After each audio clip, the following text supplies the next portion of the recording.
But I want you to lose your fucking mind for the very hilarious Tatiana Morales.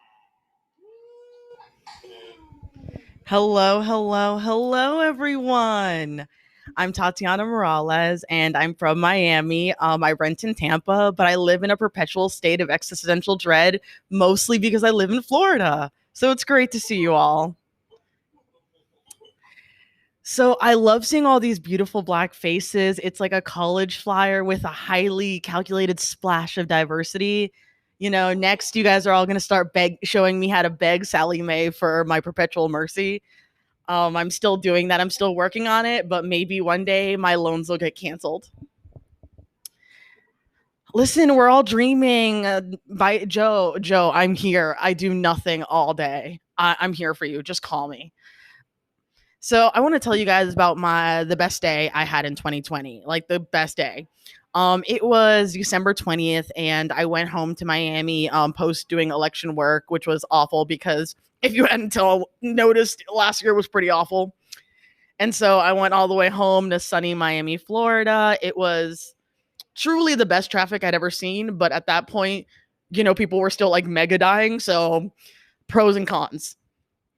So I went home to relax with my family and recenter myself, which is just me watching 14 hours of Beat Bobby Flay, or how I call it, Bobby Flay failing at any amount of emotional intelligence. Every episode is just him going up and being like, oh, here's this flambe. Oh, I'm going to make the best flambe I've ever seen. And then the judges are just like, you win. Here's a pun. It's an absolutely useless show. I've watched almost every episode. So on that day, I bought my cats Christmas sweaters. I was like, you know what? I'm going to make this the cutest thing. I'm going to gentrify my Hispanic family, my Latino ethnic street cats. I'm going to show them the American dream. So I got them some Christmas sweaters. It was like a white woman's dream. There was a Karen that was, oh, she was excited. And then I was like, you know what I'm going to do? I'm going to buy the biggest meal I can get. So I got this thing called a bandeja paisa, which is a Colombian dish. Oh, someone in here knows it. Someone eats too much. Me too. Don't worry. Our hearts are out here struggling. So it comes from the Paisa region of Colombia, and it's like literally a platter of food. So it was like the Last Supper. It was beans, pork, rice, meat, chicharron, fried rice, fried egg, just everything, lemon. It's like literally like every Latin food you can imagine would kill you in one meal. So it was amazing. I loved it. And so I got this meal. I brought it home. I was like, oh, my family's going to love this. I am the greatest. Like my siblings, who are they? So I was like, you know what I'm going to do? The world's falling apart. We're going to make this amazing. We're going to up it even more. I'm going to set out my dinner like a platter. I'm going to make this like a photo moment. Oh, making my immigrant parents proud by not being an engineer, So in my head, I'm like, yeah, the world's falling apart. I'm going to have a blooming onion. That's the equivalent of what I was making. Just like a nightmare meal that only Donald Trump would really love. So being Hispanic, being Latino, like your parents are close. Like I feel like there's this culture thing of like Jewish parents being very close. No, my mom calls me at least 3 times a day. Like we are close. And it's fine. I love my family. They came to this country with like a bull or something and we figured it out. And so my mom calls me all the time. So that whole day I was like, you know what? It's kind of weird that my mom hasn't called me. And so I'm like taking everything, I'm setting it up, and my parents get home. And I'm like, yeah, I'm here in my sweaters. I'm matching sweaters with the cats, guys. You know how much colonization had to happen for me to do that? So I'm matching sweaters with the cats, and I'm sitting here, I'm setting everything up. And my parents walk in, and my mom's like, hey, so we all have COVID. And I'm here with my meal, with my meats, with my rices, with my cats. We have Christmas photos, guys. We have Christmas photos. I can't die. I'm too cute in these sweaters. And like, it was the best of times. It was the worst of times. It was the worst of times. It was last year. So it was the worst of times. You know? So I think a lot about like what people categorize the world as and how bad we are at like using labels. Like we all the time we're like, oh, that person's small. And what I realized is small people are technically like not that small. Like just in the scope of like size. Like my shoes are small. My watch is small. My old college roommate Jamie, yeah, she was an alcoholic. So I think we need to work on recategorizing things, like I love Jamie. She's amazing. She's like an engineer now. Crazy, right? And but she's not small. She's just a loud alcoholic. So I think about like American politics and why like people are like, oh, America is better or worse or whatever. And I think about like, oh, is America going to get better? And I think only big things can move people to get better.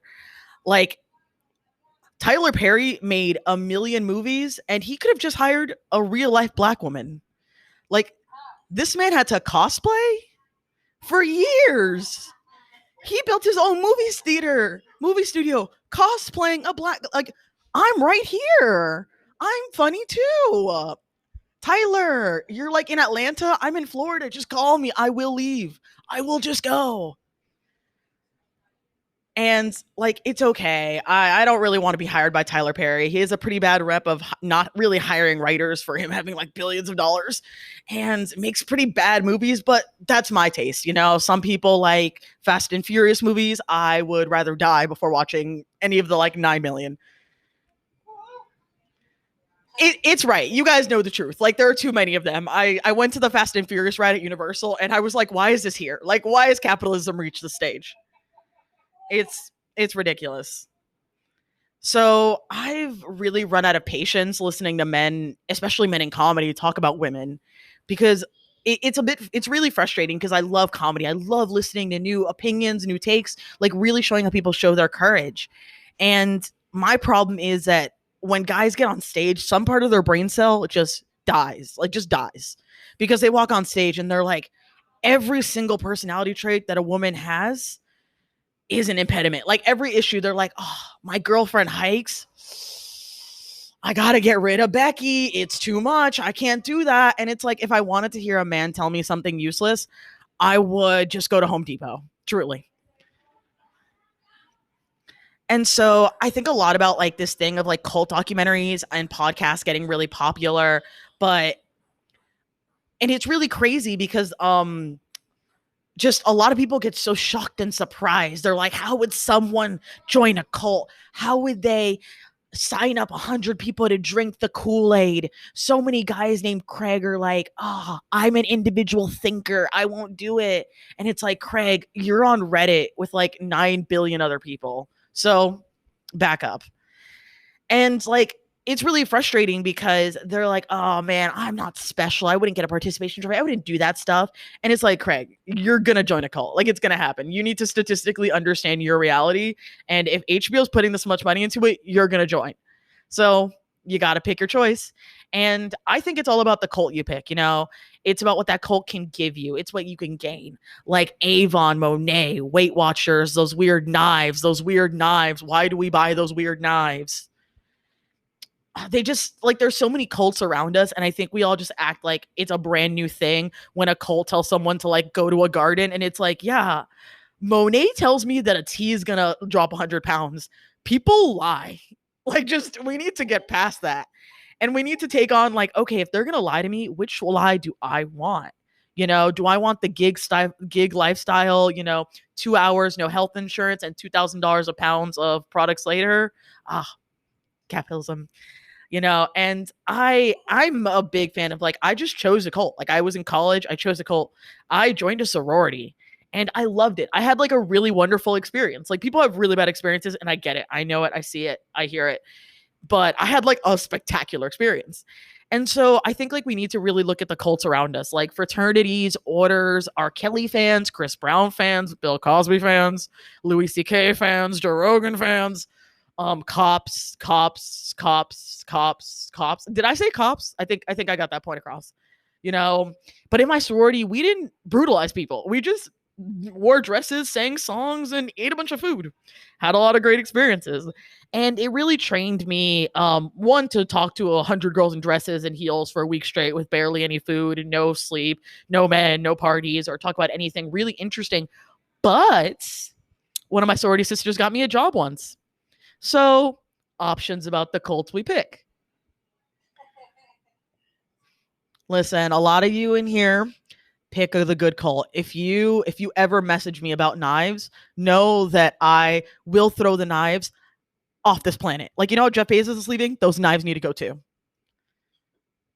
And so, like, remember those moments in your life where you thought an item like changed your identity, like a style, a haircut, t-shirts, yoga pants, jorts. Um, and I was like, you know what? I'm gonna change for it. I'm gonna buy the new shirt. I'm gonna do it. I'm gonna change. And I think we need to really reestablish why people do that. Because a lot of people do it because they just want to be part of a group that accepts them. Truly. True, plain and simple.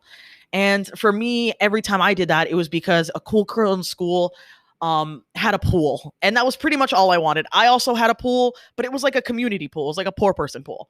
It wasn't like had a pool in their backyard. Like that kind of that money is what I wanted. And I wore a lot of skinny jeans. I wore a lot of band t-shirts, and it didn't work. But in 2021, I bought some shorts off of Amazon because I don't respect factory workers. And at least I'm honest about that. At least I know the reality that I'm facing. Like, I know every time I buy shorts and go out looking like a tramp, there is a factory worker that might be peeing in a bottle, and it's okay. Kind of. So, and like all these things with the cults and like your identity and why people do this stuff is that we spend so much time projecting ourselves into being someone else, and we act like people do it for bad reasons. We think people join a cult because they want to ruin someone's life. And it's like most people just want a friend. Like, why are we pretending that anything around us is real? Like, taxes are barely real. Well, they're real if you're black, but taxes aren't real for white people. Listen, I'm right. I know there are some white people here that have like not paid taxes, and I know every black person here has seen someone go to jail and they're like, I would never. I will pay every cent. Do not send me. They have sent too many of us. And so and so like a lot of people lately I've been hearing there's always this conversation about polls. They're like, "Oh, this poll said this poll said that. NPR said 99% of white people hate black women." And according to my Tinder, 100% of that is wrong. Like, I have seen white people lose their mind and call me a caramel princess too many times to think that many percent of white people hate me. Like, I know many of you are thinking, "Oh, her skin would look amazing on me." And no, it wouldn't. It looks great on me.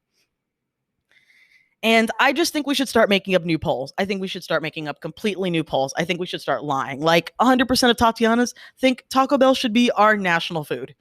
Because why not?